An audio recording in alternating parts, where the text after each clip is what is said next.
point, is we have hypertension, or we have this overload of fluid in places it's not supposed to be. So we need to get rid of that. How do we get rid of that? Low sodium diet would be number one, right? Everyone's jumping into fluid, into pharmacological, which is right, because you're in the pharmacology class. But diet and exercise. We want to decrease the intake of fluids for these patients and also decrease sodium in their diet, right? To be able to do it naturally. But if they're not going to comply and they're still eating a crap load of fried chicken, right? This is not going to happen. So we have this 10 liters. How do we get these 2 liters off pharmacologically? Diuretics. So if I use diuretics and I subtract 2 liters of fluid, right? 2 liters is a Coke bottle. You pee that very easily each day. If I take that off now, and this patient is now down to 8 liters, is my cardiac output still normal? Yes. That's the reason we're giving them the diuretic, is to bring their cardiac output within normal range. Because if I have my hose, and we've all done it, you know we all have. You put that stupid little handle at the end, and you turn it off, right, so the water can't come out.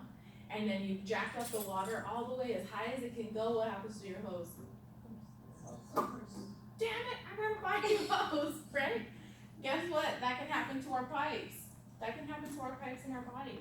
So in order to not do that, because where is it gonna burst? Where can it burst in your body, one of those pipes? Anywhere, right? It can go anywhere. It can go anywhere. So when we do that, we don't really have pipes to spare, right? I can go to Home Depot and buy another pipe for my cardiac system.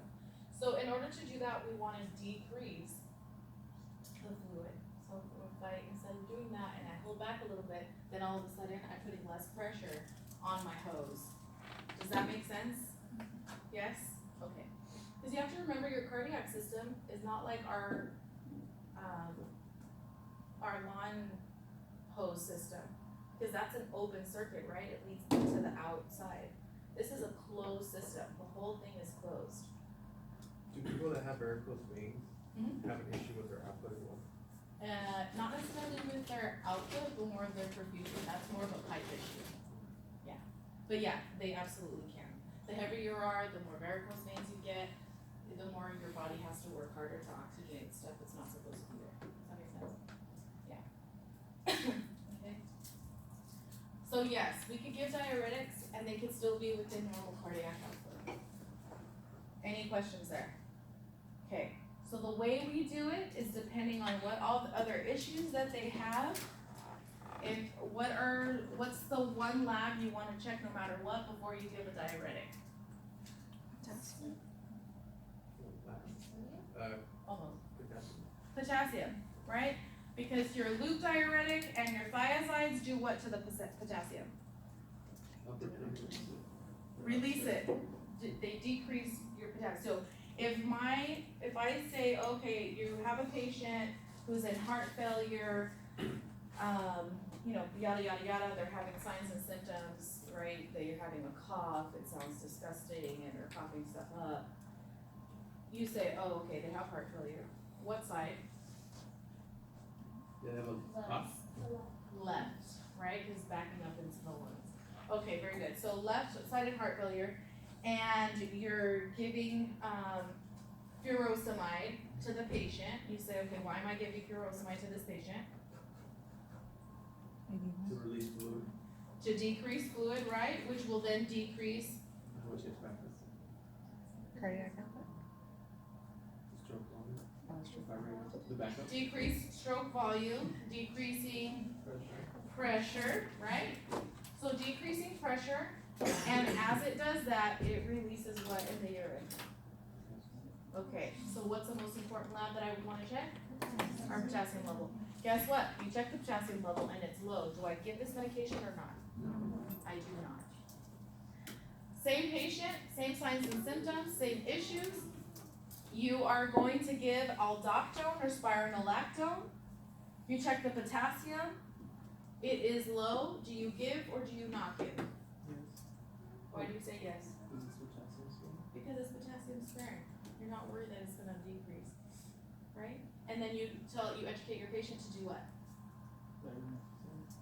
Diet, okay, but what's specifically? Diet and exercise. Very good. What about their diet? Yeah, so we normally wanna have them decrease it, but in this case, if it's low and we're gonna give them potassium sparing, what do we wanna tell them? Increasing, just go ahead and here, just one today. So, that's what we wanna do, right? So does that make sense how we're putting this all together, what we would want to tell them or not, depending on labs? Nothing in nursing, nothing in medical is in a box, guys. Nothing. So you gotta get out, your mentality, you gotta get it out of the box. So if you understand the physiology and the pathophysiology portion of it, where everything's pumping, when I say right-sided heart failure, you say, okay, I got this, right-sided, this stops. Where is it gonna back up? Body. So what signs and symptoms will I have? Edema where? Lower extremities, upper extremities. Anything else? Abdomen, you can have all sorts of body issues, right? We're gonna have that, so what am I gonna give this person? What I'm gonna tell them first? What diet? Which is also known as a cardiac diet. Very good. Does it make sense why low sodium would be a cardiac diet? Yeah. And most of the time we also give them what we refer to as a fluid restriction. Because if we're decreasing the sodium but they're drinking a bunch of water, does that make sense? No. Where sodium goes, water follows, and vice versa. So if you're saying decrease your sodium, guess what? Decrease how much you're intaking too. Okay? Because if not, you're kind of not working. So that's what we're doing. So does it make sense how when I tell you what's going on in the body, you can slowly work your way into what's happening, what signs and symptoms, and how would I fix that now? No? Not yet? Sort of? Almost there? What about our left? Our patient, I tell you, a patient comes in with this really massive productive cough, productive meaning that they've got sputum coming up, and it's slightly blood tinged, may not be blood tinged. You listen to lung sounds, you hear crackles, later on you hear wheezes. The patient cannot lay back, it's too difficult. They're saying that they have to put several pillows behind them at night just to get any type of rest. You see their fingertips and they're slightly blue. What are you thinking? Which one? Left-sided heart failure. So that means that the left side, my left ventricle, is cracked, right? So where is that backing up into? The lungs. And so what's backing up into the lungs? Which is fluid.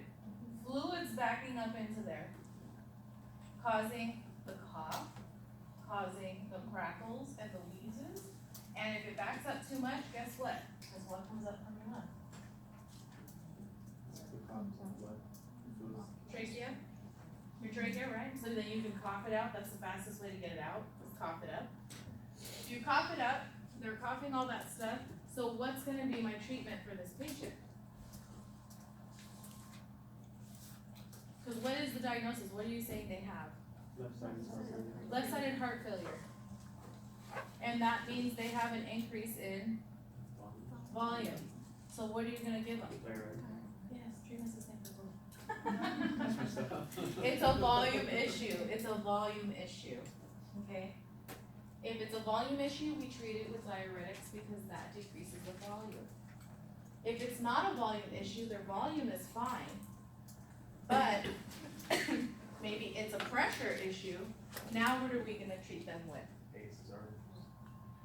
They have a cough, they have all this stuff going on in their lungs. What do you think what would be the worst thing to give them?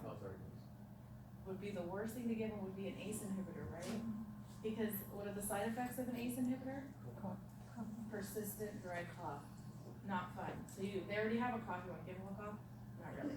Anything that works in here is something that's not gonna be optimal for us, right? So we would want to deter from that in this specific case. So persistent dry cough, what else can we give them? Can you give it? Yes. Would it be the best one? Not really. said ARBs, it said, You can give them an ARB, right, an angiotensin II receptor blocker to also decrease that pressure. Okay, and those end in sartans, right? Losartan or whatever, the one they just recalled. Brilliant. And so you probably won't want to give that to them right now. So, so you can give them an angiotensin receptor blocker. What else can you give them? Reddit. And which one is that? Which one decreases renin? Beta blocker, right? So we can give them a beta blocker that also vasodilates.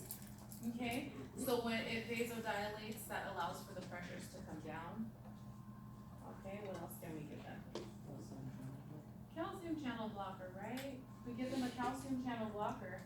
How would that work for us here in this particular? Will it do anything to the volume? Will it do anything to the heart rate?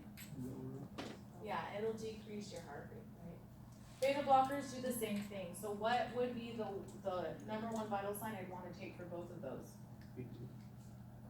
BP. Heart rate. Heart rate. Always a heart rate for that. If my heart rate is 59, should I give the medication? No, because it's gonna bring it lower, right? After I give it, 'cause I want to be smart. So it has to be within normal range. Does that make sense how these treatments correlate to the disease process? Okay. Sodium restriction, about that, let's do that. Biggest other thing that you always wanna check these patients for, that when you start working, we refer to them as daily weights. Don't mark my word right now, but I believe every 500 mLs is equal to a pound of weight. So if you chug 500 mLs right now and weighed yourself, you'd weigh a pound more. That's the equivalent, that's how it translates over to. So our patients that are on hemodialysis, they get weighed every single day religiously, especially before and after dialysis, because we wanna see how much weight they've either gained or lost. So very important thing for these patients, for heart failure patients, they are daily weights. Because if they gained 3 pounds today, is that a problem? Yeah, where's that fluid? Somewhere their body's not supposed to be, right? Increasing pressures and doing all stuff we don't want it to do. So we'll give them a diuretic, they're supposed to be peeing all night. Tomorrow we weigh them, they weigh 4 pounds. Did that work? No. Like, why'd you check that? What do you, someone's gonna feed with some fried chicken, right? So, believe me, it happens all the time, guys. So, when we see that, we're monitoring very closely for these patients, whether in the hospitals, we have to monitor these things, we really do. We've got a lot of girls in here, who would weigh themselves daily? Really, only 2 people in here weigh themselves daily for at least some sort of period of time? You've legit not weighed yourself daily? Good girls, dang. At any point in time in your life, really? Once a week. Dang. I was like, dang, especially when I started diet. Did I lose anything today? And what you see is that sometimes there's no fluctuation or you weigh more and you're like, but I've been peeing all day. There's a lot of things that play into it, right? Maybe you didn't drink that much water, but you ate a pack of chips. Has a lot of sodium, right? So did water leave you? No, it stayed there. So there's a lot of things that go and play into that. These patients are really the only ones, our CHF patients, which is our congestive heart failure, as well as our HD, our hemodialysis patients, are the ones that we want to check daily weights for all the time. So we covered these pretty much. ACE inhibitors, right? They end in pril. Our angiotensin receptor blockers end in sartan. And what do? They decrease the cardiac workload by, guess what? Decreasing a little bit of preload and afterload, okay? Lower peripheral vascular resistance, that's what PD stands for, peripheral vascular resistance, which is what portion of this? The pipes. Pipes, right? Inhibit aldosterone, right? Like we talked about, aldosterone is excreted when we have that angiotensin II. and dilation of veins, that decreases the pressure. So side effects would be the pressure decreased a little too much than we would like, right? So hypertension, which can lead to what we refer to as syncope or a syncopal episode where you pass out. And biggest thing to know about the ACE inhibitors are your cough. Like, if you have a patient that's overloading on fluid, Mhm. and they're starting to have like distension, like, Abdominal distension? yeah, do they start doing like reverse like dialysis, or do they just like pump everything out? And leave No, it out? so if you have ascites, depending on if it's affecting you or not, affecting your breathing, affecting all that stuff, and if they tried any other treatments, then they'll do what's called a paracentesis, and they literally put a needle into it and drain it into vials, glass vials. Yeah, so we can get rid of it, but okay, it can have complications. It's obviously invasive. So they do it at bedside, but it's invasive, and you just want to decrease your risk of side effects. So if it's not that much, many times they won't do it. But they end up doing ultrasounds and things like that to find exactly how much fluid is in there. So it's like more of like a temporary fix, and let's get it out of here so we can get like all the side effects taken care of, so we can find out why it's backing up. Yeah, because you can get ascites for multiple things. The biggest thing that it's known for is a hallmark sign for liver failure. So if you have liver failure, they know it's gonna keep on happening. That's just if you're redundant, you're gonna get paracentesis. Some people just have it scheduled weekly. That's how bad it is. But if it's something like this, that would be an extreme case of cardiac congestive heart failure, CHF. But if you have CHF and liver failure, send you off. Not a good thing to have. Okay, not a good thing to have a combination of. So again, you have liver failure and then maybe you have kidney failure. It's just, no, this is all working against you, okay? Now the other one we have, which is gonna be a new drug for this week, very important, very important in the cardiac system, is digoxin. It's a cardiac glycoside. It increases the heart's ability, that little thing is supposed to be a heart, ability to contract stronger, which we refer to as a positive inotrope, or inotrope, potato, I don't care how you say it. And it slows the heart rate, which is a negative chronotrope, and we'll talk about that in a second. It affects the impulse conduction by SA node suppression. Guess what? Which one does this fix? The electrical. Right? We haven't talked about the electrical yet. We've talked about the pipes. We've talked about the pump. Now we're gonna refer to the electrical. Okay, so digoxin works on the electrical system. Side effects are obviously electrical side effects, right? Dysrhythmias and an AV block or atrioventricular block, which you see on an ECG or an EKG. I'm sure what you call it either. Don't ask me where the cave came from. Because that's what we're doing on an EKG, right? We're looking at the electrical conduction system of the heart. Okay, so we're gonna talk about this drug real quick. Early signs of digoxin toxicity, and we'll talk about what the lab is right now, on the next slide. It's bad van. B standing for bradycardia, right? Because we said the electrical system, it'll slow it down. So it could cause extreme bradycardia. Why do you think you would have /tachycardia on there? Because you're messing with the electrical wiring. Mm-hmm. But if it slows down the node, slowing down the heart, why would tachycardia be a side effect? It's trying to catch up with the output. At some point, once it becomes bradycardia, it's going to try to compensate and say, whoa, right? Our sympathetic nervous system is gonna be like, that's too low epi, right? And then we get tachycardia. That's literally what our body does. Okay, so that's why when you see that, because at first you're like, wait, how does that correlate? Bradycardia is what it's actually doing. Tachycardia is when your body says, hey, what's going on? We can have anorexia, of course. Anorexia, diarrhea, nausea, vomiting, death. Those are side effects for everything you take. Biggest thing to know, abdominal cramps as well. The other big thing to know is visual disturbances. They will complain that they see a halo around things or have double vision. That's super fast. As soon as they say halo, you're like, hey, you got dig toxicity. Okay, that's classic nursing question that they'll ask you, classic.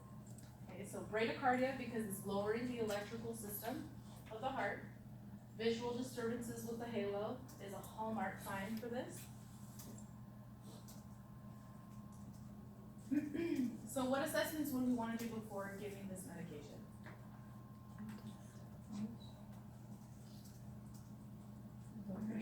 Huh? Heart rate, number one. You gotta check the heart rate. If it is 50s, am I giving this medication? No. It's only gonna lower it, right? What else? Do they have any like issues with like diarrhea or vomiting? Yeah, if they already have diarrhea and vomiting, might not be that smart to give this, right? It's helping us out with the fluid, right? Not just vomiting, you can have less fluid, so that's helping. But because this does something with the electrical, do we care what it's doing with the pump and with the pipes right now? No, right? Okay. So, digoxin is only used for cardiac issues. Oh, yes, that kind of has a terrible. No, next thing that you always check, you can never disassociate the heart from potassium. Never. If you do that, you and your patient will die. You can never dissociate, you can never put separately potassium and the cardiac system. They are always married to each other. One affects the other, always. Okay? So anytime before you give digoxin, you always check the potassium, always. If it is low and you give it, it potentiates or increases digoxin toxicity. So if your potassium is low and you give digoxin, it will potentiate, give them a higher risk of the side effects or dig toxicity to occur. And then the opposite is true. If your potassium is high and you think, okay, well, if it's low, I don't want to give it. If it's high, it should be fine, right? If it's high, it actually stops digoxin from working. So was there a point for them to get it? Not really. So don't do that either. You have to correct the potassium before you give digoxin. The other thing you need to do, obviously, heart rate. You need to have at least 60 beats per minute to give this medication. Third is that you need to draw labs. This one, it has a very tight range between the normal value of how much dig is circulating and is therapeutic. It is 0.5 to 2. 0.5 to 2. That's the therapeutic range in your labs. Once it's above 2.5, you are toxic. So the range is tiny, people. Tiny. So anytime you're thinking about giving dig, or if you know a family member or a friend that's getting dig, they have to get their labs drawn. Okay. How often? At the hospital, it's normally daily. Outside, it depends. Once they have it in its normal range and it's been therapeutic for so long, then most of the time they don't have to come in unless they start having side effects from it. We will teach you when you go home with it how to take your own pulse. That way they can tell, okay, today it's 58 or something like that. Either call to see whether we take it or not, or don't take it. The same parameters that we do as nurses. We'll tell them the same thing. We teach them how to do that at home. Okay. Excuse me. So we have an antidote to digoxin. This would be an important one to have an antidote to, right? We can kill you really fast with this one. So very easy. It's called Digibind. It's literally what it's called. Okay. It's FAB. There's 100 different names. We're gonna keep it simple, people. Digibind, bind to digoxin, yeah? That's the antidote. That's the antidote.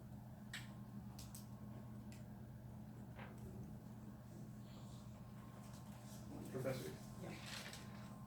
How much leeway do like nurses in the ER get when it comes to, like, you have something like this, right? Like this patient's on this medication, where you yourself make the determination, like, okay, we need to draw labs on this patient without having like review of the doc. You can't get any orders, the doctor has to order everything. Even if it's like, like this is what's going on. Yeah, and actually in ER, it's really nice because all your doctors are right there in front of you. You won't get that pretty much anywhere else in the hospital. They're all working alongside with you in the ER. So, they go in with you, when the patient first gets there, it's you guys, the doctors, everyone goes in there with them.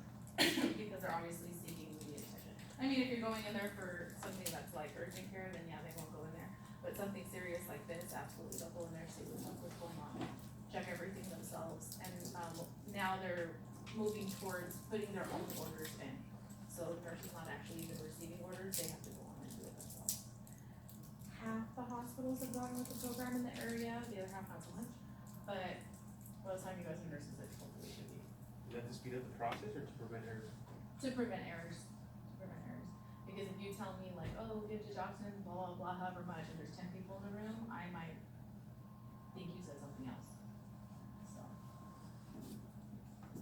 Okay. These again are just, going over, so beta adrenergic blockers, beta blockers, they have what's referred to as a negative inotropic effect. So it decreases, negative is always decrease, positive is an increase. Given to suppress the effect of the sympathetic nervous system, right? We have to go back to that CNS, that nervous system, beta adrenergic. Has to be given very slow. Side effect as well could be dysrhythmias as well as ischemias. Ischemias because we're not perfusing, right? It can decrease your heart rate to where you're not perfusing your organs, so it can cause ischemia. Usually combined with an ACE inhibitor. Some people though take just that and it works great for them. But if you're like, okay, you've been taking this, it's not working and we need to upgrade you, then they'll add an ACE inhibitor to it. We have our loop diuretics. Again, what's the biggest side effect in the lab that you're looking for? Potassium. And you would expect it to be what?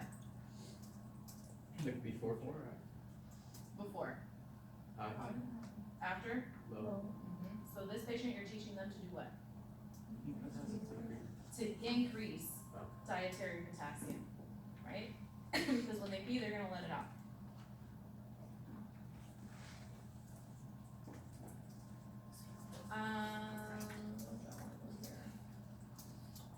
Let's take a break because it's been a lot.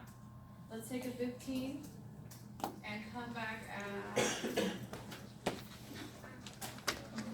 25, 4:25. Are we gonna finish this whole like PowerPoint? I don't think we'll get to the whole thing, but we'll see. I've kind of prepped you for the last part, but